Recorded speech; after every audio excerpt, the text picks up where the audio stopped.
Hello students, welcome to my channel. मेरा नाम सृष्टि है और मैं आपके लिए लेकर आई हूँ इंग्लिश कोर का क्लास 12th का code number 301 sample question paper. ये सीबीएसई का सैम्पल क्वेश्चन पेपर है और साथ में मैं मार्किंग स्कीम भी डिस्कस कर रही हूँ। 80 मार्क्स का पेपर आने वाला है। 3 सेक्शंस होंगे, रीडिंग, राइटिंग एंड लिटरेचर। ठीक है, तैयारी कर रहे हो, बहुत अच्छी बात है, लेकिन तैयारी के साथ सैम्पल क्वेश्चन पेपर की तैयारी भी करनी जरूरी है। इसीलिए मैं चाहती हूँ थोड़ा सा टाइम आप इसके लिए दो और आराम से मेरी बातों को सुनो और इस पेपर को हमें समझने की कोशिश करनी कि किस तरह से पेपर आएगा। ठीक, तो स्टार्ट करते हैं। सबसे पहले मैं बात करती हूँ सेक्शन ए की, जो रीडिंग स्किल है। रीडिंग स्किल आपका 22 नंबर का आएगा। ठीक, तो रीडिंग कॉम्प्रिहेंशन में सैम्पल क्वेश्चन पेपर में क्या दिया हुआ है, 2 पैसेज दिए हुए हैं और दोनों पैसेजेस के लिए क्वेश्चंस दिए हुए हैं। ठीक है, तो सबसे पहले हम पढ़ लेते हैं पहला ये पैसेज क्या ये बोल रहा है। तो यहाँ पे क्या बोल रहा है, Arthur lay in his cabin still trying to piece together the events of the last few hours. He had watched his home planet of Earth be demolished to make way for a hyperspace bypass. कहने का मतलब ये है, Arthur अपने cabin में लेटा हुआ है और वो पीस टुगेदर मतलब वो सोच रहा है, जोड़ने की कोशिश कर रहा है इवेंट्स जो पिछले कुछ घंटों में हुए हैं। ही हैड वॉच, उसने देखा है अपना होम प्लैनेट अर्थ डिमोलिश, बर्बाद होते हुए, खत्म होते हुए, to make way for a hyperspace bypass. एक हाइपरस्पेस बाईपास बना है। Been saved by his friend Ford, उसके फ्रेंड फोर्ड ने उसको बचाया है। And then whisked away on a ship, और वो जो फोर्ड है वो उसको एक शिप पे लेकर आ गया है जो कि पावर किया गया है bye an infinite improbability drive. ठीक है, it was all too much for him. ये आर्थर के लिए काफी कुछ, मतलब काफी ज्यादा है। जस्ट देन, उसके बाद ही, Ford stuck his head around the door. Hey earthman, उसने बोला हे अर्थमैन। अर्थमैन क्यों अर्थ से आया है?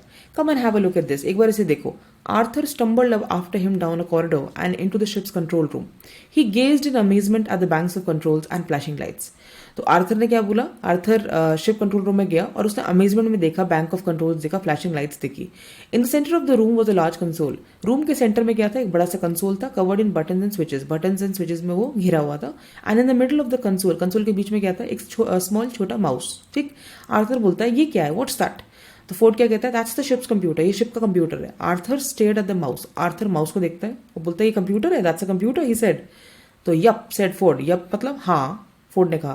5 डायमेंशनल, 5D, जैसे 2D 3D होता है ना, ऐसे 5D, biologically based, super intelligent and in the form of a white lab mouse, pretty neat. हाँ, तो ये बात करने का स्टाइल है उसका, वो उसको एक्सप्लेन कर रहा है। तो आर्थर क्या बोलता है, आई डोंट नो, मुझे नहीं पता, I don't think I really understand anything anymore, मुझे नहीं लगता कि मैं अब कुछ और भी समझ पा रहा हूँ। Why is a mouse the ship's computer, ये जो माउस है ये शिप का कंप्यूटर क्यों है, क्वेश्चन है। तो फोर्ड क्या कह रहा है, इट्स अ लॉन्ग स्टोरी, लंबी कहानी है, but the short version is that the mice build the Earth as a giant computer to figure out the ultimate question of life. तो फोर्ड क्या बोल रहा है कि शॉर्ट वर्जन ये है कि जो माइस है उसने अर्थ बनाई है as a giant computer to figure out ultimate question of life, life का अल्टीमेट क्वेश्चन को फिगर आउट करने के लिए, यूनिवर्स को फिगर आउट करने के लिए और सब कुछ फिगर आउट करने के लिए।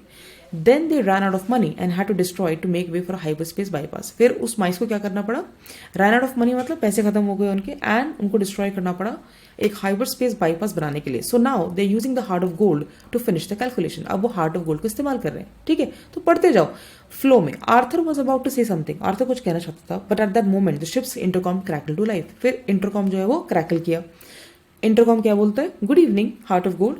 Heart of gold said a smooth computerize voice, this is Eddie, ये एडी है, योर शिप बोर्ड कंप्यूटर। तो शिप बोर्ड कंप्यूटर एडी जो है वो बात कर रहा है, किससे, आर्थर से। I am feeling a bit depressed today, मैं ना थोड़ा डिप्रेस्ड हूँ आज। Would you like me to sing you a song, क्या आप चाहते हो कि मैं आपके लिए गाना गाऊँ? तो फोर्ड क्या कहता है, ओह नॉट अगेन, नहीं फिर से नहीं। तो आर्थर क्या बोलता है, Eddie would you mind shutting up, मतलब वो उसको बोल रहा है कंप्यूटर को कि would you mind shutting up, क्या आप प्लीज चुप हो सकते हो। Arthur sighed and lean back against the console, Arthur ने साई किया और लीन बैक किया against the console, trying to make sense of everything, वो सब कुछ चीजों का सेंस बनाना चाहता था। But as he close his आई, जैसे उसने आंखें बंद करी, he heard a voice inside his head, उसने अपने सर के अंदर एक आवाज, heard a voice inside his head मतलब अंदर से एक आवाज आई। कहां से आवाज आई, हेलो, उस आवाज ने बोला हेलो। आर्थर जम्प्ड, आर्थर कूदा, स्टार्टल हो गया, शॉक हो गया। हुज देयर, कौन है वहां पे? तो फिर क्या होता है, मार्विन क्या बोलता है, इट्स मी। तो कौन बोल रहा है, ये मार्विन बोल रहा है। तो आर्थर बोलता है मार्विन, हुज मार्विन, मार्विन कौन? तो वॉइस क्या, वो जो आवाज है वो क्या बोलती है, the paranoid Android, the paranoid Android. ठीक है, तो पैरानॉइड एंड्रॉइड कौन है, मार्विन है। आर्थर लुक्ड अराउंड, आर्थर इधर उधर देखता है, but he didn't see anyone, उसे कोई नहीं दिखता। Where are you, he said, वो बोलता है तुम कहाँ हो। I am down here said the voice, voice क्या कहती है, मैं यहीं हूँ, मतलब नीचे हूँ। आर्थर लुक डाउन, आर्थर नीचे देखता है, and saw small petal figure shuffling across the floor. तो आर्थर जब नीचे देखता है तो उसको छोटा सा मेटल फिगर दिखता है जो कि फ्लोर पे शफल हो रहा होता है. It was about 3 feet tall, वो 3 feet का होता है, विद अ राउंड हेड, एक round head and a body that look like it had been cobbled together from spare parts. तो ऐसा लगता है कि वो स्पेयर पार्ट से कॉबल हुआ है साथ में. Its eyes were dull red and its voice was a monotone. उसकी आंखें जो थी, किसकी आंखें, उस रोबोट की आंखें, वो डल रेड थी और उसकी जो वॉइस था, उसकी जो आवाज़ थी वो मोनोटोन थी, मतलब एक ही सुर में वो बात कर रहा था. I been waiting for someone to talk to me over 2 million years. तो मार्विन क्या कहता है, वो जो एंड्रॉयड रोबोट होता है वो कहता है कि मैं तो कब से इंतजार कर रहा था कि कोई आके मुझसे बात करे, 2 million साल हो गए. तो ये है पैसेज, ठीक है, इसको आपने फटाफट से पढ़ लेना है. अब क्वेश्चंस देखो. Select the option that classifies Arthur's confusion about drastic events such as the destruction of his home planet and the introduction of new technologies correctly. तो इन चारों में से वो ऑप्शन बताओ जो क्लासिफाई करता है आर्थर की कंफ्यूजन, कि आर्थर जो इन चारों में से ऐसा कौन सा फ्रेज है, कौन सा ऑप्शन है जो बता रहा है कि आर्थर कंफ्यूज्ड है अपने होम प्लैनेट के डिस्ट्रक्शन देख के और नई टेक्नोलॉजीज के इंट्रोडक्शन में. रूटीन एंड बोर्डम आंसर है, एडवेंचर एंड एक्साइटमेंट आंसर है, लॉस एंड चेंज है, काम एंड रिलैक्सेशन है. तो राइट हैंड साइड में आप देख सकते हो कि क्या आंसर है, लॉस एंड चेंज है. ठीक है, नेक्स्ट देखो. What is the significance of the white lab mouse in the control room of the Heart of gold spaceship. What is the significance मतलब इंपॉर्टेंस क्या है व्हाइट लैब माउस की, वो क्यों है कंट्रोल रूम में, क्यों है, क्योंकि वो शिप का कंप्यूटर है, क्योंकि पैसेज में लिखा हुआ है. जब भी अनसीन पैसेज आ रहा है ना, तो पैसेज के अंदर से ही आंसर निकालना है आपको. ठीक है, तो सेकंड का आंसर यहाँ पे क्या है, it serves as the ship's computer. Third question देखो. Share evidence from the text in about 40 words to support the view that the writer's writing style is descriptive and humorous. अब ये सवाल है 2 नंबर का. शेयर एविडेंस, एविडेंस मतलब proof बताइए, text में से प्रूफ निकालिए 40 वर्ड का, जो कि ये बताए कि राइटर ने, जो राइटर लिख रहा है, उसका जो राइटिंग स्टाइल है वो डिस्क्रिप्टिव है, मतलब डिस्क्रिप्शन दे रहा है, और ह्यूमरस भी है. तो 2 बातें पूछी गई, डिस्क्रिप्टिव का भी बताओ और ह्यूमरस का भी बताओ. तो आपको एविडेंस पहले डिस्क्रिप्टिव का शेयर करना है, फिर आपको ह्यूमरस का शेयर करना है, तभी आपको 2 नंबर मिलेंगे. दोनों में से एक करोगे तो एक ही मार्क्स मिलेगा. यहाँ पे राइट हैंड साइड पे देखो, यहाँ पे लिखा हुआ ना मार्किंग स्कीम में 2 नंबर फॉर करेक्ट आइडेंटिफिकेशन. अगर दोनों को आपने आइडेंटिफाई कर लिया तो 2 नंबर मिल जाएंगे, और अगर दोनों में से एक ही किया तो फिर एक ही नंबर मिलेगा. डिस्क्रिप्टिव का यहाँ पर आंसर क्या है, in the centre of the room was a large console covered in buttons and switches. ये डिस्क्रिप्टिव हो गया. और ह्यूमरस का आंसर क्या है, oh not again grown fold. दोनों के एक्सप्लेनेशन लिखे हुए हैं, जो लिंक मैं आपको शेयर करूंगी, आप आराम से बैठ के इसको पढ़ो. कोई भी डाउट आता है तो मुझसे पूछना. थर्ड देखो, शेयर. फोर्थ देखो, complete the sentence appropriately with a characteristic और इट्स डिस्क्रिप्शन. तो यहाँ पर उसने एक सेंटेंस का स्टार्टिंग दे दिया और बोला कि पीछे वाला आप खुद ही इसको फिल करो. Based on the information given in the excerpt, excerpt में जो आपको इन्फॉर्मेशन मिली है, वन कैन इन्फर. इन्फर का मतलब क्या होता है, ड्रॉ क्या करा आपने, कंक्लूजन क्या ड्रॉ करा. That the mice who build the earth are, mice जिन्होंने अर्थ बनाई है वो कौन है. तो पूरा डिस्क्रिप्शन आपने कैसे इसको कंप्लीट करना है. Highly intelligent, technologically advanced, indifferent to the suffering of other beings. ये सब कहाँ से लिया गया है, पैसेज में से. और कितने नंबर का आंसर है, 1 मार्क्स का. ठीक है, जहां पर लिखा हुआ है ना नो पार्शियल क्रेडिट, इसका मतलब गलत आंसर लिखोगे तो उसमें आधा नंबर नहीं मिलेगा, या तो 1 मिलेगा तो 0 मिलेगा. समझ गए. तो नो पार्शियल क्रेडिट मतलब कि आपने सही आंसर लिखा है तो आप पूरा नंबर ले जाओ, लेकिन अगर आपने गलत आंसर लिखा है, टूटा फूटा आंसर लिखा है, तो फिर कोई नंबर नहीं है. ठीक, तो यहाँ पर कोई स्टेप मार्किंग नहीं हो रही है. फिफ्थ देखिए, select the option that is similar to in meaning to Ford's expression. तो फोर्ड बोलता है प्रिटी नीट ह, तो इसका मीनिंग जो है सिमिलर कौन सा ऑप्शन है, easy isn't it, could be worse no, impressive yes, too difficult for you. तो इसका आंसर क्या होगा आपका, इम्प्रेसिव कॉमा यस. क्यों होगा, क्योंकि प्रिटी नीट ह जो फ्रेज है उसका मतलब है इम्प्रेसिव. हाँ ठीक है, पूछ रहा है वो. 6th क्वेश्चन देखो, explain in about 40 word, 40 word में बताने के लिए बोला है. Why the name paranoid android is considered ironic. Paranoid Android जो नाम है वो आयरॉनिक, आयरनी, उसमें आयरनी क्यों है, व्यंग्य क्यों है. तो 6 देखो यहाँ पे, the name paranoid android is ironic because it is unexpected for a robot to exhibit human like emotion such as paranoia. Robots are often thought of as logical and unemotional, whereas the name paranoid implies irrational fear and anxiety. It plays with readers' expectations and stereotypes of robots. तो ये 3 points है, 3 में से कोई भी 2 आप लिख दोगे तो आपको 2 नंबर मिल जाएगा. ठीक है, नेक्स्ट देखो 7th question. In the line dash a body that look like it had been cobbled together from spare parts, what comparison does the word cobbled refer to. तो जब भी क्वेश्चन आता है ना, क्वेश्चन को ढंग से समझना चाहिए. और मेरा सजेशन है कि क्वेश्चन के ना जो सेकेंड हाफ होता है, जो लैटर पार्ट होता है ना, उस पर फोकस किया करो कि पूछा क्या गया है. जनरली बच्चे क्या करते हैं, पहले लाइन पढ़ते हैं तो थोड़े से कंफ्यूज हो जाते हैं, लेकिन हमें फोकस कहाँ करना है. क्वेश्चन क्या है, what comparison does the word cobbled refer to. Cobbled का जो मतलब है वो ये पूछ रहा है कि कौन सा कंपैरिजन हो रहा है, किससे कंपैरिजन हो रहा है, कॉबल्ड शब्द का. तो इसका आंसर क्या है कि कॉबल्ड शब्द का जो कंपैरिजन हो रहा है वो कॉबलर से हो रहा है. कॉबलर कौन होता है? जो जूते बनाता है, राइट? जो लेदर के स्क्रैप्स को इस्तेमाल करके उसको साथ में सीता है, क्या बनाने के लिए? जूता बनाने के लिए, शू। तो कॉबल्ड को यहाँ पे कंपैरिजन किससे किया गया? कॉबलर से किया गया। तो अगर आप ये आइडेंटिफाई कर पा रहे हो कि कॉबल का कॉबलर से एक रिलेशन है, तो आपको 1 नंबर मिल जाएगा। ठीक, नेक्स्ट देखो, how does the following impact the reader even though they know Marvin is just an Android. तो ये क्वेश्चन है कि ये जो सेंटेंस है ना, I have been waiting for someone to talk to me for over 2 million years, ठीक है, इसका क्या इम्पैक्ट है रीडर पर, जबकि उसको पता है कि मार्विन सिर्फ एक एंड्रॉयड है। तो इसका इम्पैक्ट क्या है कि 2 मिलियन साल से मुझसे किसी ने बात नहीं करी। 2 नंबर का क्वेश्चन है। तो यहाँ पे आंसर देखो कैसा लिखा हुआ है, the statement by Marvin despite being an android humanizes the character by evoking a sense of loneliness and isolation that is relatable to the reader.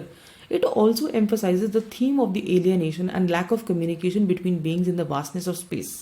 अब यहाँ पर आपको ओपिनियन मांगा गया है, तो यहाँ पर तो आपको अपने मन से लिखना पड़ेगा, ठीक है। तो अपने मन से जो आप लिखोगे वो आपकी इंग्लिश और आपके जो पॉइंट्स है, अगर वो इस पॉइंट से मैच खा रहे होंगे तो आपको 2 मार्क्स मिल जाएगा। आगे देखो, रीड द 5 हेडलाइंस, ये 5 हेडलाइंस पढ़ो और आइडेंटिफाई करो ऐसे ऑप्शंस, ऐसी हेडलाइंस जो कि पैसेज के ऑकरेंसेज में कॉरेस्पॉन्ड नहीं करती, ये सवाल है। तो आंसर इसमें क्या है? BCD आंसर है, BCD। Hitchhiking through space a comical take on the end of the world, ये कोई कॉमिकल बात नहीं थी पैसेज में, इसीलिए ये आंसर सही नहीं होगा। New study finds aliens living among us, क्या इस पैसेज में आपको लगा कहीं पे कि कोई स्टडी की गई है? नहीं, तो इसीलिए ये भी आंसर गलत है। Ground breaking technology will soon enable time travel, क्या इस पैसेज में कहीं टाइम ट्रैवल की बात हो रही है? नहीं हो रही है, तो इसीलिए BCD आंसर है इनकरेक्ट। और सही आंसर क्या है जो कि आपके पैसेज से रिलेट कर पा रहा है? वो पहला है, humanity's journey witnessed by a depressed robo, क्योंकि डिप्रेशन का वहां पे इसलिए पता चल रहा है क्योंकि किसी ने उससे बात ही नहीं की है 2 मिलियन ईयर से, तो ऑब्वियसली वो डिप्रेस्ड है, इसीलिए वो कभी गाना गाने की बात करता है या फिर कभी बात करने के लिए बोलता है रोबोट। और 5th जो पॉइंट है, intergalactic travel via new infinite improbability drive, तो जो शिप है वो कैसे चल रहा है? इम्प्रोबेबिलिटी ड्राइव से चल रहा है ना, तो ये तो मेंशन किया गया आपके पैसेज में, इसीलिए ये वाला आंसर भी सही होगा। तो इस क्वेश्चन के हिसाब से आंसर तो BCD है, और जो बाकी के 2 ऑप्शन है A और E, वो एक्चुअली में पैसेज के साथ रिलेट करते हैं। समझ में आया? चलो आगे बढ़ो। सेकेंड क्वेश्चन में भी ऐसा ही है, पूरा इतना बड़ा पैसेज दिया हुआ है और इस पैसेज में पता है क्या है? सोलो ट्रैवल और आपका ग्रुप ट्रैवल का कंपैरिजन है। इस पैसेज को आराम से पढ़ो अभी बैठ के, और उसके बाद जो क्वेश्चंस है ना यहाँ पे, इसको आपको देखना है कि क्वेश्चंस कैसे आ रहे हैं। तो पहला क्वेश्चन देखो क्या है, इन्फर 2 पॉसिबल वेज। पहले तो समझो इन्फर मतलब क्या होता है। इन्फर मतलब कंक्लूजन ड्रॉ करना, ठीक है। Infer 2 possible ways that the survey mentioned in paragraph 1 could be beneficial, answer in about 40 words. तो पूछा यह गया है कि जो सर्वे किया गया है इस पैसेज में वो कैसे बेनिफिशियल होगा, ऐसे आप 2 वेज बताइए 40 वर्ड में। तो आंसर देखो यहाँ पे क्या है, 1 2 3 4 5 यहाँ पे कम से कम 7-8 पॉइंट है। इन 7-8 पॉइंट में से आप कोई भी 2 पॉइंट लिख दोगे तो आपको 2 मार्क्स फुल क्रेडिट मिल जाएगा, ठीक है। सेकेंड देखो, which travel choice point of the survey would influence tour operators to incorporate group dinners, social events and shared accommodations in the itinerary. Itinerary क्या होती है? जो लिस्ट बनती है कि क्या एक्टिविटीज होंगी टूरिस्ट लोगों के लिए, ठीक है। तो ये जो 4 ऑप्शंस है, कई बार ना ऑप्शंस को ढंग से पढ़ा करो। जैसे ऑप्शन में फर्स्ट क्या लिखा है, फ्रीडम टू कस्टमाइज आइटनरी, ठीक है। तो फ्रीडम टू कस्टमाइज आइटनरी का रिलेशन है इससे, ग्रुप डिनर से, सोशल इवेंट से नहीं है। लग्जरी एंड कंफर्ट का रिलेशन है आपके डिनर और सोशल इवेंट्स और अकोमोडेशन से नहीं है। सिक्योरिटी एंड सेफ्टी का रिलेशन है आपके सोशल इवेंट्स के साथ, शेयर्ड अकोमोडेशन के साथ नहीं। तो सही आंसर क्या है, desire for making new friends, क्योंकि क्वेश्चन में क्या पूछा था, which travel choice point of the survey would influence tour operators to incorporate group dinners. मतलब टूर ऑपरेटर अपने आइटनरी में, अपने प्लान में ग्रुप डिनर, सोशल इवेंट और शेयर्ड अकोमोडेशन क्यों इंक्लूड करेंगे? आपके टूरिस्ट को कस्टमाइजेशन के लिए, टूरिस्ट की लग्जरी कंफर्ट के लिए, टूरिस्ट की सिक्योरिटी सेफ्टी के लिए, टूरिस्ट के ताकि टूरिस्ट नए दोस्त बना सके। सही आंसर क्या है, ताकि टूरिस्ट नए दोस्त बना सके। आप यहाँ देख सकते हैं सेकेंड का आंसर D है, ठीक। आगे बढ़ो, What do the top choices in the survey for traveling solo and in a group suggest about young adults? तो ये जो पैसेज है ना, ये सोलो ट्रैवलिंग और ग्रुप ट्रैवलिंग पे बेस्ड है। तो यहाँ पे क्वेश्चन आया है कि सोलो और ग्रुप ट्रैवलिंग में आपके what do the top choices suggest about young adults, वो यंग एडल्ट्स के बारे में क्या कहता है। तो यहाँ पे आंसर सारे यहाँ पे लिखे हुए हैं। The top choices for travelling solo and in a group suggest that young adult travellers value independence and freedom, when travelling alone and when travelling in a group they value socialising and making new friends. मतलब इस सर्वे में ये बताया गया है कि जो young adult travellers हैं जिनको सोलो ट्रैवल करना पसंद होता है उनको इंडिपेंडेंस और फ्रीडम ज़्यादा पसंद होती है, और जो ग्रुप में ट्रैवल करते हैं उनको सोशलाइजिंग और नए दोस्त बनाना ज़्यादा पसंद है। तो अगर आपने इन दोनों बातों को पकड़ लिया तो आपको 1 नंबर मिल जाएगा। 4th क्वेश्चन देखो, उसने बोला identify the solo identify the solo traveller from the following 3 travellers. यहाँ पे 3 ट्रैवलर्स के एग्जाम्पल्स दिए, Reshma, Nawaz and Deepak. There are 3 travellers. आपको इन तीनों में से एक सोलो ट्रैवलर आइडेंटिफाई करना है। तो आइडेंटिफिकेशन के लिए ना आपको पैसेज रेफर करना पड़ेगा। तो रेशमा कहती है I don't want to keep hunting for rickshaws और टैक्सीज। मुझे ना ये रिक्शा और टैक्सी हंट करने का मुझे शौक नहीं है, मुझे अच्छा नहीं लगता। अ pre booked vehicle is perfect. अगर पहले से मेरी बुकिंग हो जाए व्हीकल की तो परफेक्ट हो जाएगा, ये रेशमा कहती है। तो क्या ये सोलो ट्रैवलर है? नहीं, क्योंकि इसको प्री बुक्ड व्हीकल चाहिए, और पैसेज में लिखा हुआ है जब आप पढ़ोगे खुद से, प्री बुक्ड व्हीकल उन लोगों को चाहिए होता है जो ग्रुप में ट्रैवल करना चाहते हैं, इसीलिए आंसर सही नहीं होगा। नवाज क्या बोलता है, I am happy sharing a room in a hostel, I don't need hotel accommodation. Nawaz कह रहा है कि भाई मुझे हॉस्टल में रूम शेयर करना पसंद है, मुझे कोई होटल अकोमोडेशन नहीं चाहिए। तो ये इंडिकेशन है कि भाई सोलो ट्रैवल ये है, सोलो ट्रैवलर ही है। सोलो मतलब अकेला ट्रैवल करना चाहता है। दीपक क्या बोल रहा है, I am not worried about my wellbeing. मैं तो अपनी वेलबिंग के बारे में वरी नहीं करता, even while exploring remote areas. मतलब अगर मैं रिमोट एरियाज में भी चला जाऊँ, कहीं दूर दराज एरियाज में चला जाऊँ, तब भी मुझे अपनी वेलबिंग का कोई फिक्र नहीं है। तो क्या ये सोलो ट्रैवलर की निशानी है? जी नहीं। सोलो ट्रैवलर का मतलब ये नहीं है कि वो अपनी जान जोखिम में डाल देगा। सोलो ट्रैवलिंग का मतलब ये है कि वो उसको कुछ ऐसा निर्धारित उसको प्लान नहीं चाहिए। वो अपने बजट के हिसाब से, अपने कंफर्ट के हिसाब से वो ट्रैवल करना चाहता है, अपनी कन्वीनियंस पे। लेकिन इसका मतलब ये नहीं कि वो अपनी वेलबींग के लिए वरीड नहीं है, ठीक है। तो कई बार लॉजिक लगा के भी आंसर को सॉल्व किया जा सकता है। 5th देखो, which of the following is an example of an opportunity for self discovery as mention in paragraph 2। जब भी ऐसे क्वेश्चन आ रहे हैं ना कि पैराग्राफ 2 में एज मेंशन, जैसा मेंशन किया गया पैराग्राफ 2 में, तो फटाफट उस पैराग्राफ पे जाओ। पैराग्राफ 2 जैसे आप क्वेश्चन पढ़ रहे हो, अच्छा पैराग्राफ 2 से क्वेश्चन पूछा गया है, तो आप ऊपर जाओगे सीधा और सीधा जाओगे पैराग्राफ 2। आप वहीं उसी पैराग्राफ पे फोकस करोगे, ना इधर ना उधर, ठीक है।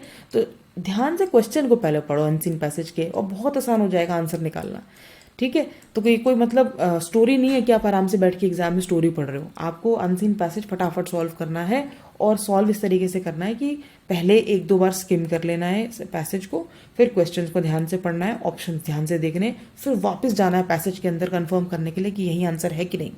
जब आप 2-3 बार कंफर्म हो जाओ ना फटाफट, हाँ है कि नहीं, है कि नहीं, तब आपने आंसर अपनी आंसर शीट में लिख देना है। ये देखो 6th question, how might the differences in budget priorities between solo and group travellers impact the types of accommodation and activities offered by the travel industry in India. 6th question देखो, 6th answer देखो यहाँ पे देखो, to cater to the budget conscious solo travellers the industry में need to provide more affordable accommodation options. ये सब आपके passage में से लिखा गया। राइट हैंड साइड में देखो, full credit when correct response for both is stated. जब दोनों का सही रिस्पॉन्स स्टेट होगा तो 2 नंबर पूरा मिलेगा। पार्शियल क्रेडिट मतलब आधा नंबर, मतलब 2 नंबर का क्वेश्चन है तो 1 नंबर तब मिलेगा जब आपने दोनों में से एक चीज बोली है। तो जैसे यहाँ पे 6th क्वेश्चन क्या बोल रहा है, how might the differences in budget priorities between solo impact the types of accommodations and activities. तो types of accommodation and types of activities, 2 चीजों के बारे में बात हो रही है। तो दोनों में से अगर आप एक ही चीज के बारे में बात करोगे तो 1 ही नंबर मिलेगा, लेकिन दोनों चीजों के बारे में बात करोगे तो 2 नंबर मिलेगा। तो इसीलिए क्वेश्चन को ढंग से पढ़ो और आंसर करो। 7th क्वेश्चन देखो, complete the sentence appropriately. The similarities in the percentage of both solo and group travellers who are interested in exploring new cultures and trying new experiences may be due to. कह रहा है कि solo और group traveller का जो similarities है percentage में, जिनको नया कल्चर एक्सप्लोर करना है, वो क्यों है, किस कारण है। तो कारण यहाँ पे लिखें, 3 कारण लिखें, तीनों में से कोई भी 2 कारण लिख दोगे तो 1 नंबर मिल जाएगा, ठीक है। हाँ ठीक है, हाँ सही है। 7 देखो, स्टेट ट्रू और फॉल्स। इस तरह के क्वेश्चन आ सकता है ट्रू फॉल्स वाले। तो ट्रू फॉल्स क्या है, जैसे the title wanderlust the solo travel trend among young adults in India is appropriate for this passage. वो पूछ लिया कि पैसेज आपने पढ़ लिया, अब इस पैसेज के लिए अगर ये टाइटल मैं आपको दे दूं तो आपको ये ट्रू है, आपको ये सही लग रहा है या गलत लग रहा है। तो wanderlust the solo travel trend among young adults in India, ये टाइटल यहाँ पे सही इसलिए नहीं है क्योंकि जब आप ये पैसेज पढ़ोगे तो आपको वहाँ पे पता चलेगा कि पैसेज के अंदर सिर्फ सोलो ट्रैवलर की ही नहीं, ग्रुप ट्रैवलर की बात भी हो रही है। तो हम कभी भी ऐसा नहीं कर सकते ना कि दोनों में से जब 2 चीज़ों के बारे में बात हो रही है तो एक चीज़ के बेसिस पे टाइटल थोड़ी दे देंगे, इसीलिए इसका आंसर फॉल्स हो जाएगा, ठीक है। जैसे यहाँ लिखा हुआ है, the passage is not about solo travel but more of solo versus group travel debate among young adults in India, ठीक है। तो ये ब्रैकेट में आपको समझा रखा है। तो नंबर आपको एक नंबर का समझाने पे नहीं मिल रहा है, नंबर जो क्वेश्चन है स्टेट ट्रू और फॉल्स। ट्रू अगर आपने यहाँ पे मार्क किया तो ऑब्वियसली 0 मार्क्स, फॉल्स अगर आपने मार्क किया तो फुल मार्क्स। ठीक है, इस क्वेश्चन पेपर के हिसाब से बोल रही हूँ। ठीक है, ऐसा नहीं कि एग्जाम में कोई भी ट्रू फॉल्स आए तो फॉल्स ही आंसर है, ऐसा नहीं है। ये सीबीएसई सैम्पल पेपर के हिसाब से हम चल रहे हैं। आगे बढ़ो, सेक्शन बी देखो, क्रिएटिव राइटिंग स्किल्स 18 नंबर का इंपॉर्टेंट है, समझना इंपॉर्टेंट है, कॉन्टेक्स्ट समझना इंपॉर्टेंट है। ठीक है, क्वेश्चन को बार बार पढ़ना और ध्यान से सॉल्व करना। अब इंपॉर्टेंट है, यहाँ पे आ जाओ, ये देखो marking scheme right hand side पे देखो। ठीक है, क्वेश्चन नंबर 3 देखो, attempt any one of two in about 50 words. Attempt any one of two, दोनों में से एक क्वेश्चन करना है। ठीक, ये जो और है ना बीच में लिखा हुआ OR, और ये ध्यान से देखना कि किसके बीच में और लिखा हुआ है। कई बार बच्चे गलती करते हैं, जो और वाला नहीं भी होता वो सारे कर देते हैं, सॉरी जो और वाला होता है उसमें दोनों कर देते हैं, तो टाइम खराब होता है आपका, बाद में पता चलता है ये तो करना ही नहीं था। ऐसा मत करो, तो ध्यान से देखो। जैसे यहाँ पे साफ साफ लिखा है ना थर्ड क्वेश्चन में कि 2 दिए हुए हैं, दोनों में से एक करना है, तो 2 कौन से दिए हुए, भी थर्ड का A और थर्ड का B है। अब थर्ड का A कर लो या थर्ड का B कर लो, आपकी मर्जी, क्योंकि बीच में लगा रखा है और, तो ये आपको पढ़ना जरूरी है एग्जाम में ध्यान से कि और कहाँ लगा रखा है भाई, और मुझे कहाँ पे काम करना है। सबसे पहले देखिए पहला वाला question, Bali high public school has recently created cure green. जो बाली हाई पब्लिक स्कूल है, हाई पब्लिक स्कूल छोड़ो, पब्लिक स्कूल का नाम है बाली हाई। ठीक, उसने बना रखा है क्योर ग्रीन। क्योर ग्रीन आपका एक एरिया का नाम है या ब्रांड का नाम समझ लो। A dedicated area for local medicinal herbs, एक एरिया बना रखा है लोकल मेडिसिनल हर्ब्स, मतलब जो मेडिसिन वाली हर्ब्स होती है ना, ऐसे जड़ी बूटियां जो मेडिसिनल पर्पसेस के लिए इस्तेमाल होती है, वो इस तरह का एरिया बना रखा है। ठीक, and shrubs adjacent to the flower garden, जो फूलों का जो गार्डन है ना उसके बगल में, फूलों का जो बागीचा है ना आपके कैंपस में, कैंपस में कहाँ, स्कूल के कैंपस में, स्कूल है, स्कूल का नाम क्या है, बाली हाई पब्लिक स्कूल, उसका कैंपस है, कैंपस मतलब जो उसका एरिया है, उस एरिया के अंदर एक फ्लावर गार्डन है, यानी फूल का बागीचा है। फूल के बागीचे के साइड में है आपका क्योर ग्रीन, जहां पर मेडिसिनल हर्ब्स भी उगाने लग गए हैं वो। अब क्वेश्चन ये है, as Rachel Tiwari, Rachel Tiwari आप हो captain of the eco club, आप हो captain of the eco club, आपको समझना है उस क्वेश्चन के लिए, मैं हूँ रेचल तिवारी और मैं हूँ कैप्टन इको क्लब की। Draft a notice for the school notice board, किसके लिए ड्राफ्ट करना है, नोटिस बोर्ड के लिए, informing students of classes 11-12 about a guided walk through cure green. तो यहाँ पर आपको बच्चों को बताना है, किस बच्चों को बताना है, 11-12 के बच्चों के लिए नोटिस लिखना है और उनको बताना है कि एक गाइडेड वॉक होगी क्योर ग्रीन के अंदर। गाइडेड वॉक मतलब चलना, और गाइडेड मतलब जहाँ पर आपको सामने वाला बता रहा है कि भाई ऐसे चलो वैसे चलो, ये मतलब इस चीज़ के पास ये है, इस चीज़ के पास वो है। जैसे टूर गाइड होते हैं ना, तो वो क्या करते हैं, गाइडेड वॉक्स कराते हैं। वो सिर्फ आपको चलवाते नहीं है, वो आपको एक्चुअली में जैसे जैसे आप चलते जाते हो वो आपको डिटेल्स बताते जाते हैं। ठीक है, कि ये सदी का है उस सदी का, तो वही वो कह रहा है कि आपको 11-12 के बच्चों के नोटिस लिखना है। Post assembly on Friday 10 July invite care giver application for cure green.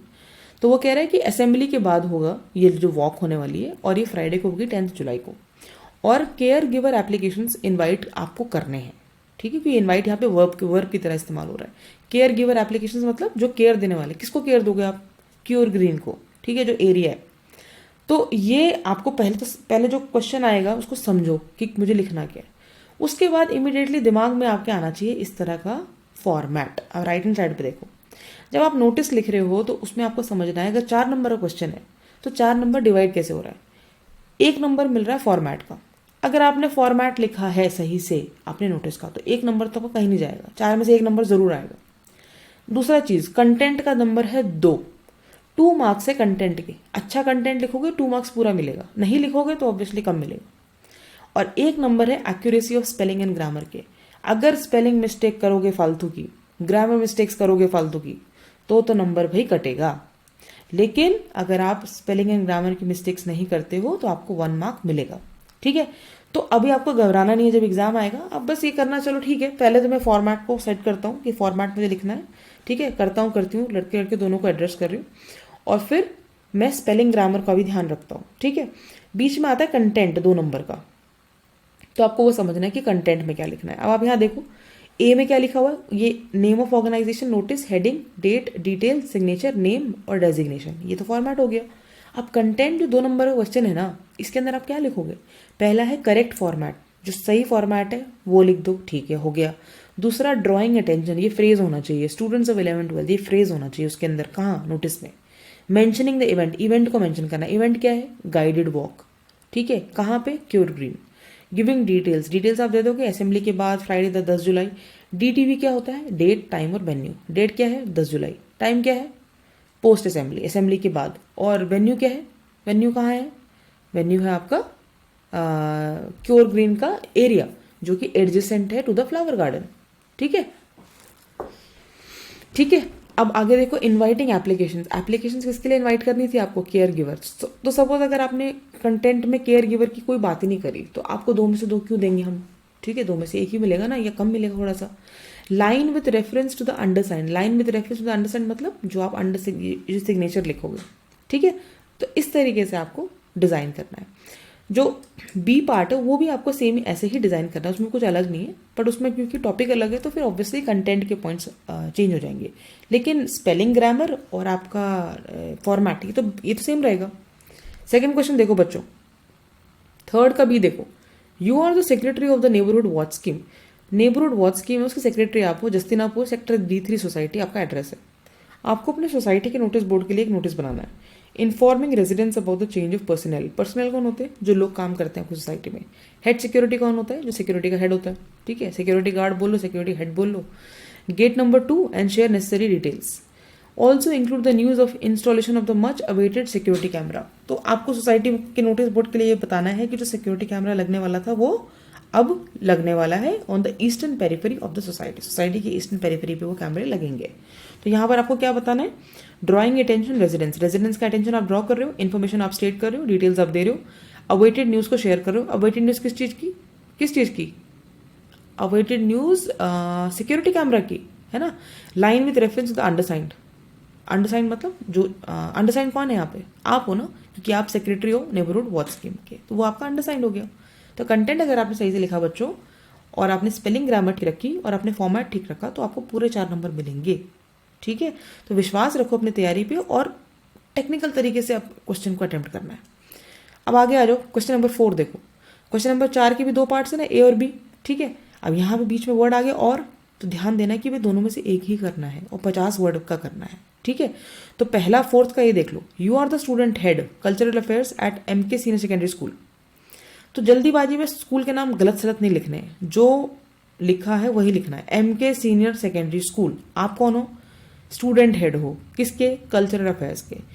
आगे देखो, your school is organising a 2-day yoga camp over the weekend. आपका जो स्कूल है वो 2 दिन का योगा कैंप कर रहा है वीकेंड पे, for parents of the school students, school students के पेरेंट्स के लिए। Create an invitation include inviting the school parents for this yoga camp, share information about the camp organisers and include other necessary details. तो basically करना क्या है कि yoga camp होने वाला है वीकेंड पे और आपको इन्विटेशन डिजाइन करना है, ठीक है। तो 4th का ए देखो, इन्विटेशन डिजाइन करना है, तो ये रहा format. Card type formal invite का दिया हुआ है, क्या फॉर्मेट है, लेआउट दिया हुआ है, नेम ऑफ होस्ट बताओ, फॉर्मल स्टैंड बताओ, पर्पस ऑफ इन्विटेशन बताओ, डेट टाइम इवेंट बताओ, वेन्यू बताओ, नेम ऑफ स्पेशल गेस्ट बताओ, RSVP बताओ, कॉन्टैक्ट डिटेल बताओ। पूरा फॉर्मेट दिया है यहाँ पे। बी पार्ट के लिए पूरा फॉर्मेट यही रहेगा, और यहाँ पर भी आप ऊपर देख लो, फॉर्मेट के 1 नंबर, कंटेंट के 2 नंबर और स्पेलिंग और ग्रामर के 1 नंबर। अब देखो यहाँ पे 4th का बी देखो, Shrimati Lilavati Khatri, your grandmother, आपकी दादी, has received an invitation from her childhood friend. उसको इन्विटेशन आया किससे, अपने बचपन के दोस्त से। Residing at a distance in the same city, वो कहाँ रहती है, पास में रहती है। The invite is for the blessing ceremony and celebrated dinner marking the birth of a granddaughter. Invitation किस बात का है भाई, ब्लेसिंग सेरेमनी का और सेलिब्रेटेड डिनर का। उसके ग्रैंड डॉटर हुई है, ग्रैंड डॉटर मतलब पोता पोती, नाती और पोता पोती, ठीक है।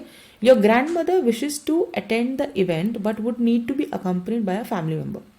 तो आपकी जो दादी है या नानी है वो इवेंट को अटेंड तो करना चाहती है, लेकिन उनके साथ कोई फैमिली मेंबर अकम्पनी करेगा, क्योंकि वो व्हील चेयर में अकेले नहीं जा पाएंगी। तो आपको एक रिप्लाई अप्रोप्रिएट क्रिएट करना है, और कैसे क्रिएट करना है, on behalf of your grand mother, ठीक है।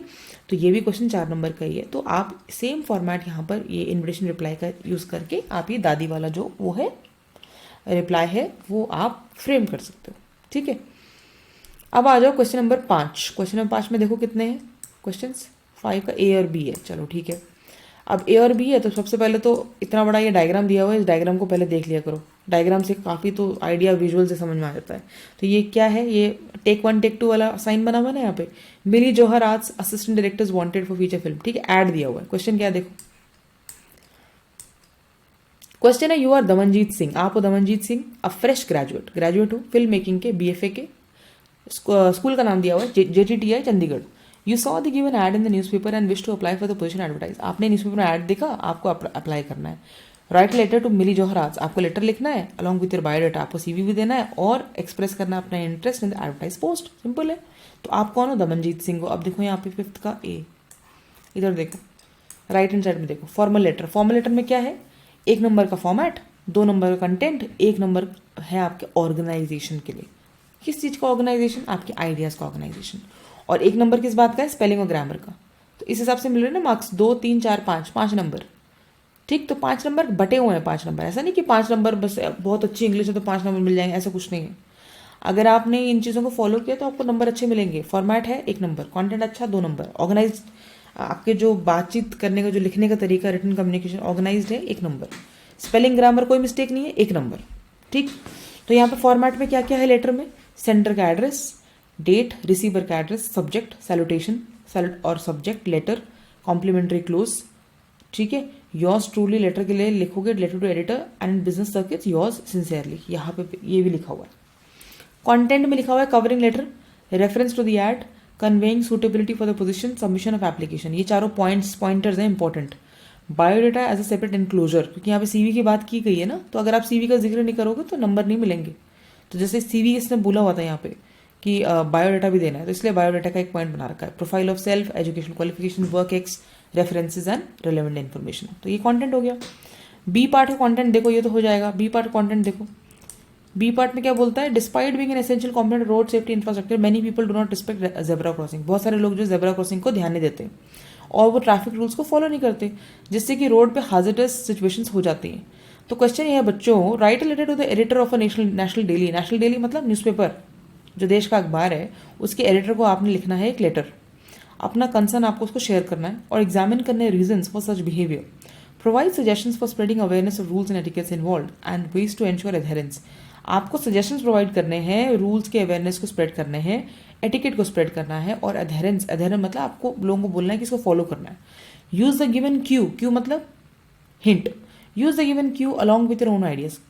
क्यूज जो हैं, जो हिंट्स हैं, उनको तो इस्तेमाल करें, साथ ही अपने आइडियाज भी इस्तेमाल करें इस लेटर को कंपोज करने में, बनाने में। यू आर सोमा बरुआ, आप कौन हो, Soma Barua, a concern city resident, आप रेजिडेंट हो, उस शहर में आप रहते हो। तो 8th का आंसर देखो यहाँ पे, 8th का नहीं 5th का, सॉरी, हाँ 5th का बी है ना, 5th के बी में देखो कंटेंट बदल गया, ये पूरा जेब्रा क्रॉसिंग वाला कंटेंट आ गया। 3-4 इंपॉर्टेंट पॉइंट्स है, ये 4 में से कोई भी आप अच्छे 2 पॉइंट लिख दोगे, 2 नंबर कंटेंट का आपको मिल जाएगा। 6 देखो, अटेम्प्ट एनी वन ऑफ 2, 120 से 150 वर्ड, 5 नंबर का क्वेश्चन, ये है इंपॉर्टेंट। पहले 4 नंबर वाला चल रहा था, अब कितना हो गया, 5 नंबर का हो गया। 5 नंबर क्वेश्चन में देखो क्या बोलता है, you are Sohail Hasan of class 12th B, आप 12th बी के सोहेल हसन हो। आपको एक आर्टिकल लिखना है, क्या लिखना है, आर्टिकल, स्कूल मैगजीन के लिए, है ना, हमारे स्कूल मैगजीन होती थी, आप लोगों की भी होती होंगी। Sharing the importance of young adults, आपको क्या बताना है उस मैगजीन में, आर्टिकल में क्या बताना है, importance of young adults as volunteers in one's local community. Young adults का क्या इंपॉर्टेंस है as volunteers in local community, ये बताना है। और नीड टू डू सो, इसकी नीड क्या है एंड द बेनिफिट्स इन्वॉल्व, और क्या बेनिफिट्स है। Use the given cues along with your own ideas to compose this article, आपको ये क्यूज इस्तेमाल करने हैं आर्टिकल बनाने के लिए। क्यू मतलब हिंट दिया हुआ है, हिंट में क्या दिया हुआ है, importance for personal growth plus community development. Benefits में क्या दिया हुआ, for self, new skills, experience, a sense of purpose, for community, positive impact, ये सब आपके हिंट दिए हुए हैं। हिंट के बेसिस आपको बनाना है आर्टिकल। अब देखो यहाँ पे राइट हैंड साइड पे आर्टिकल राइटिंग में देखो, फॉर्मेट है 1 नंबर का, कंटेंट है 2 नंबर का, ऑर्गेनाइजेशन है 1 नंबर का, accuracy of spelling and grammar है 1 नंबर की। ठीक, अब आर्टिकल राइटिंग में ऐसा आपको लिखना है, यहाँ लिखा हुआ है बच्चों, the article should be crafted in this manner, इस तरीके से आर्टिकल लिखा होना चाहिए। टाइटल लिखो, बाईलाइन लिखो, इंट्रोडक्टरी पैरा लिखो, डेवलप करो टॉपिक को और कंक्लूड करो। इंट्रोडक्शन, डेवलपमेंट और कंक्लूजन इंपॉर्टेंट है। अब देखो इसको मैं थोड़ा सा, ये देखो मैं जूम करती हूँ, रुक जाओ, जब मैं इसको जूम कर रही हूँ तो टाइटल में क्या लिखा है, illustrate thematic content, eye catching content होना चाहिए। बायलाइन मतलब नेम और डेजिग्नेशन का, नेम और डेजिग्नेशन राइटर की, ठीक है। फिक्टिशियन इन्फॉर्मेशन इस्तेमाल कीजिए अगर क्वेश्चन में नहीं है तो। इंट्रोडक्शन पैराग्राफ में आपको लिखना है रेलिवेंट टॉपिक सेंटेंस और एक्सपेंशन करना है उसका, एक्सपेंशन मतलब एक्सपैंड करना है। डेवलपमेंट ऑफ टॉपिक में क्या करना है, डिस्कस करना है आपको वेरियस एस्पेक्ट्स, कॉज डिस्कस करो, इफेक्ट डिस्कस करो और उसको प्रेजेंट करो स्ट्रांगली विद एविडेंस। एविडेंस मतलब proof. Concluding para, para conclude करो। Writer opinion, comments, recommendation, solutions, hope, call for action, warning. Note, article is not boxed. Article box नहीं होता, तो बॉक्स बनाना नहीं है। देखो लिखा है, a box has been used here as a tool for clear illustration.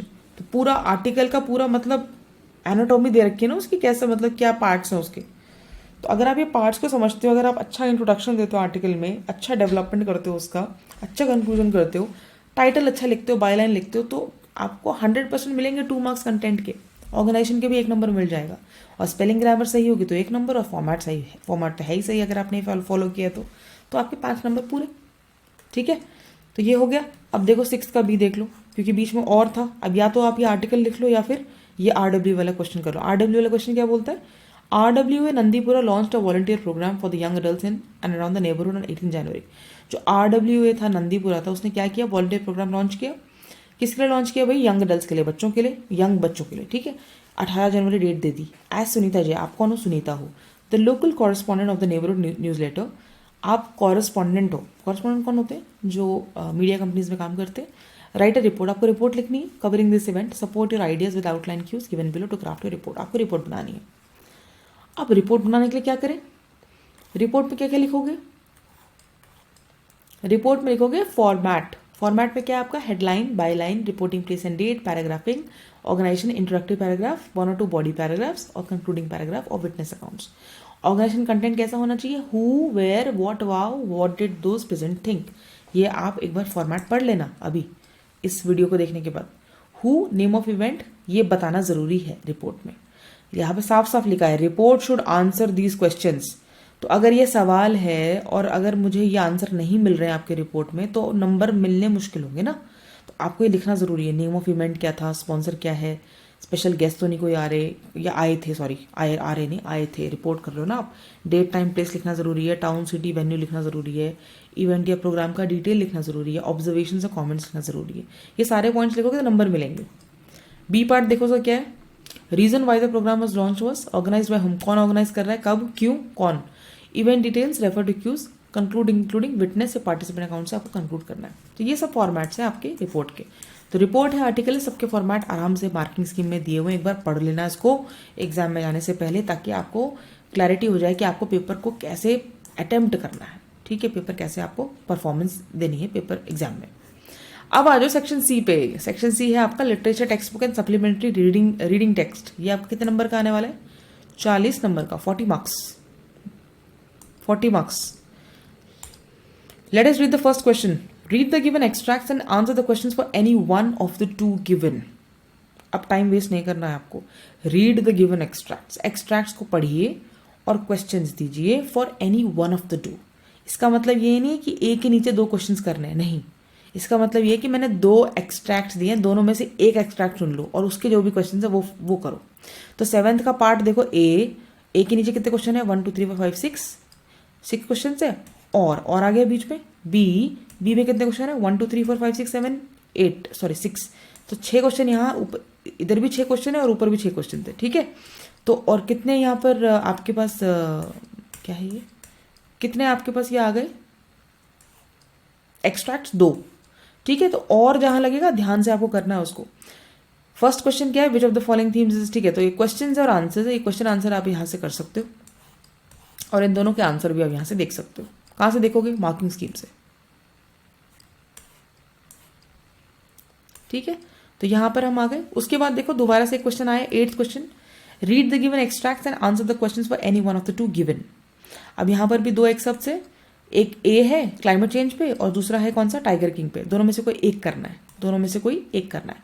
जब भी आप आंसर लिखोगे ना तो क्लियरली लिखना ये 5th का ए, 5th का बी, 6th का ए, 6th का बी, और उसके नीचे रोमन नंबर ढंग से डालना, 1 2 3 4 5 6 ढंग से डालना, क्लियरली डालना। कोई भी डाउट नहीं होना चाहिए, उसको क्लियरली लिखना है आपको। ठीक है, कोई कटिंग नहीं, कुछ नहीं।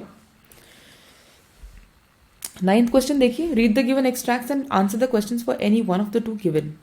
इसमें भी यही है, 1 ऑफ द 2 है ना, तो बीच में और कहीं दिया होगा, ये देखो और दिया हुआ है। तो 9th का आपका ए पार्ट क्या है?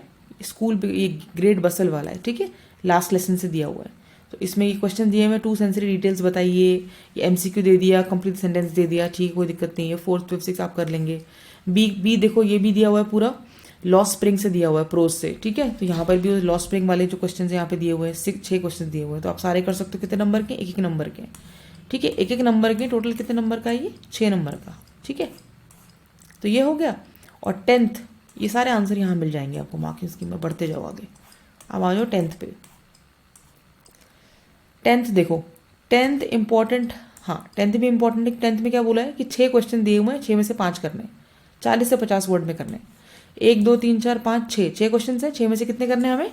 5, ठीक। अब यहाँ पर मार्किंग स्कीम में देखो 5 क्वेश्चन जो करने हैं, दो नंबर के हैं, तो 5 क्वेश्चन करोगे 10 नंबर हो जाएंगे ना। कंटेंट का है 1 नंबर। अब यहाँ ध्यान से देखो, full credit for appropriate inclusion of all content asked for.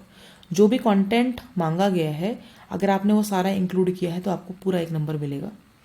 Partial credit मतलब आधा नंबर तब मिलेगा जब आपने रेलेवेंट कंटेंट लिखा है लेकिन इनकम्प्लीट है, आधा है, अधूरा है, तो आधा नंबर मिलेगा। एक्सप्रेशन का आपको मिलेगा 1 नंबर।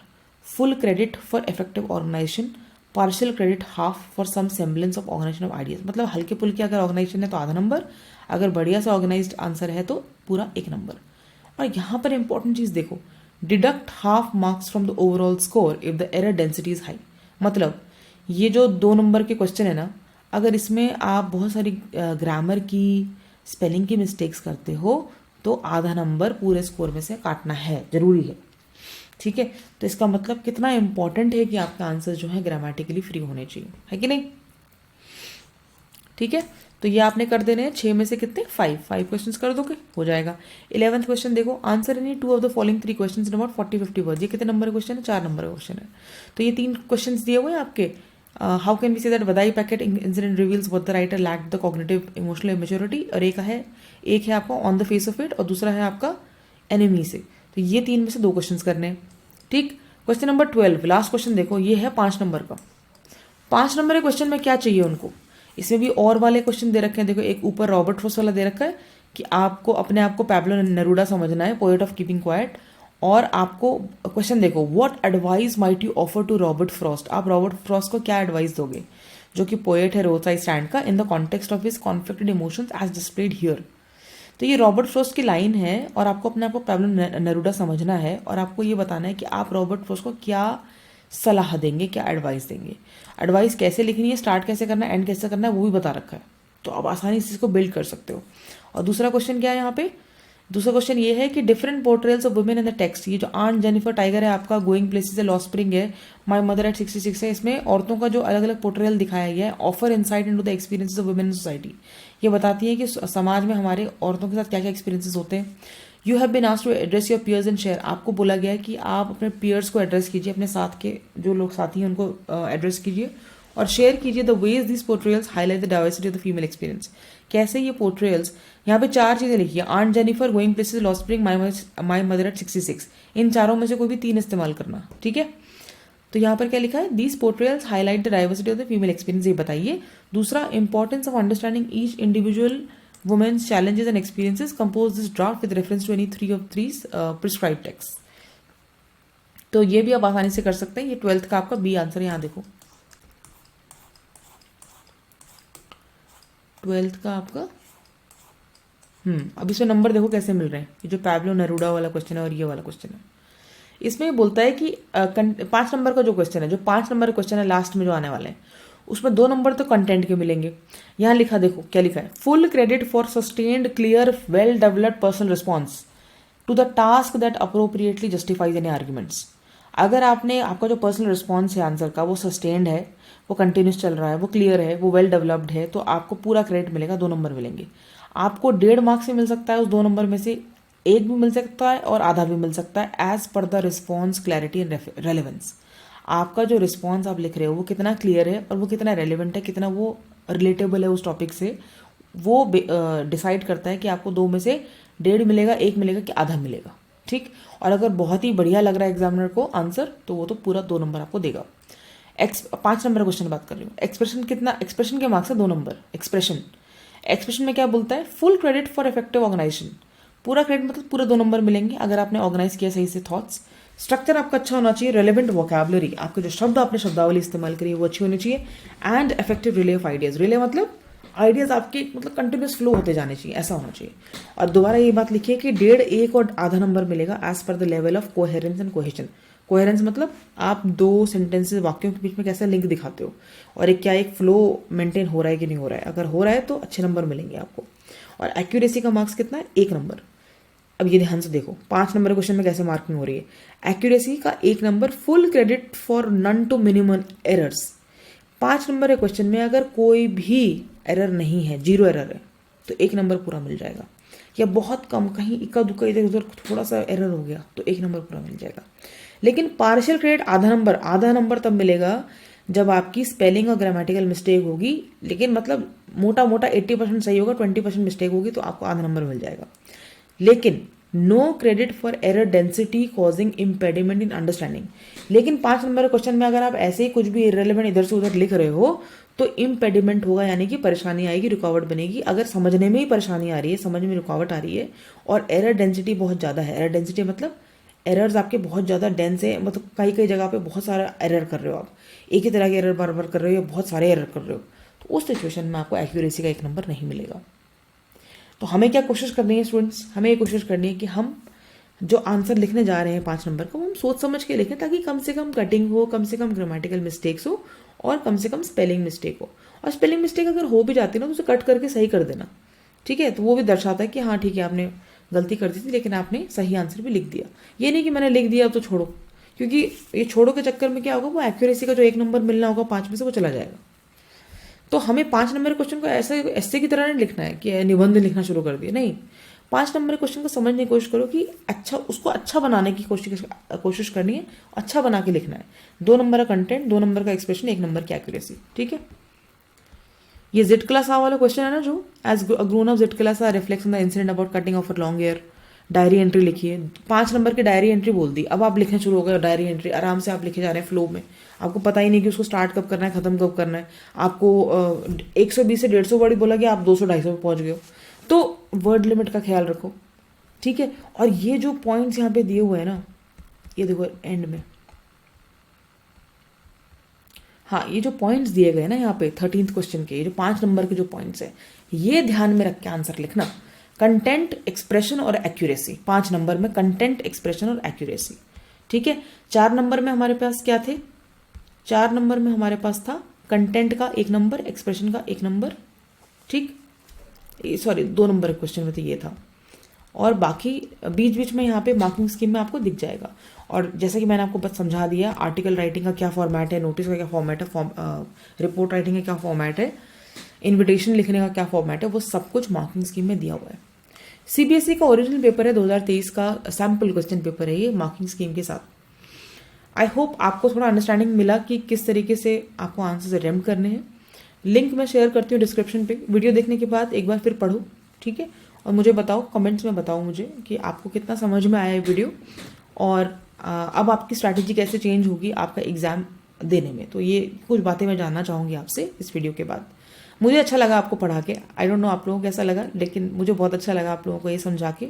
और मैं ट्रूली विश करती हूँ कि आपका जो एग्ज़ाम है 22 फरवरी को अच्छा जाए। तैयारी अपनी अच्छी रखो, और तैयारी के साथ कॉन्फिडेंस रखो मन में कि आपने जो पढ़ाई किया आप उसको अच्छी तरीके से प्रेजेंट करके आओगे वहाँ पे, ठीक है?